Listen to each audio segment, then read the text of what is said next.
Hey guys, Epic Fred here. Gonna talk to you a little bit about why you don't need to ban flying creatures in Dungeons & Dragons. One of my previous videos I talked about not banning things, and I used Aarakocra as an example, and it led to a fair number of comments from people that disagreed with me heavily on that. You could say I ruffled some feathers.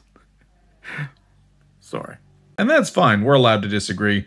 We all run our own tables. But let's talk a little bit more in depth about why you really don't need to ban flying creatures specifically. Now, to be fair, part of the argument is that it's a better racial feature than a lot of the other races get. I can't really argue with that. Flying is a big benefit, but it really depends on what's happening in your game. But in this video, I'm going to talk about how you can balance flying in encounters and problems in your world. So first, let me say that unless your entire campaign is mostly outdoors and you've got a lot of problems involving the verticality or getting past obstacles, you're not really going to notice flying to be a big issue in general outside of combat. And in combat, it's really not a hard thing to cope with.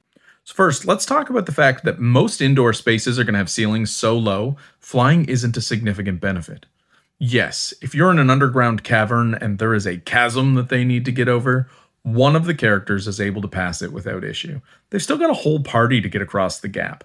And so the problem-solving aspect is still going to exist, even if one player is able to bypass it. And maybe your Aarakocra is strong enough that they're going to carry their companions over. They're still going to have to do it one at a time, continuously making the trip. That spends time. And time in a dungeon can really mean something. The enemies are up to stuff while that is happening, and so there is a penalty to solving the problem that way. In terms of combat, it doesn't even require you to rebuild combat encounters to counter a flying foe.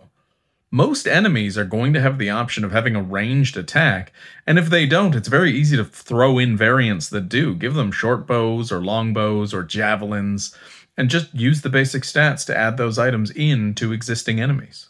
And a creature that's flying during most combat is going to draw attention, so enemies are either going to try to knock them down, or they're going to find ways to take cover. You're not doing combat in big, flat, empty spaces most of the time, so characters are going to be able to find cover to a flying enemy that's going to limit the benefit of being up in the air. A couple other things you can think about in terms of combat encounters is, one, you can have other enemies that can fly. Maybe the bandits have an Aarakocra member. Maybe there are harpies in the mountains. Maybe there are giant bats in the caves or cloakers. There are options of enemies that can fly.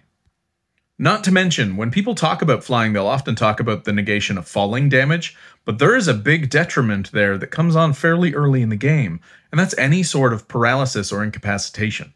Hold Person is only a level 3 spell. You're going to have enemies that have Hold Person when your characters are reaching level 2, level 3, level 4.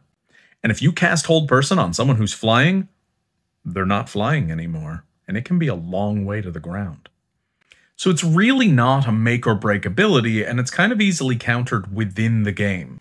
If your players are trying to obtain an object that's difficult to obtain, flying's going to make it more obvious that they're doing that. Flying is a very obvious form of travel.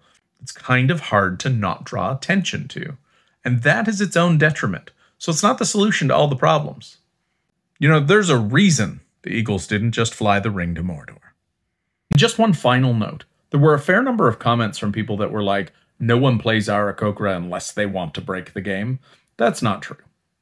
There are players who play Aarakocra specifically because they can fly. Absolutely. Their intention isn't to break the game. They just want the benefit of the flying ability. That's not the same thing. It's like saying there are people who play Dragonborn specifically because they want a breath weapon, or people who play half-orcs because they want that ability to get up when they hit 0 hit points. So yeah, it's a benefit. People are choosing Aarakocra for that benefit. It doesn't mean they're trying to break the game. At the end of the day, while I give advice about not banning things and telling you to just kind of work with it, it's your table. Do what is fun at your table. And hopefully some of the information I gave you guys today was at least a little bit useful and answered some of the questions people had about it. Anyway, hit the like button and the subscribe button if you want some more Epic Fred D&D.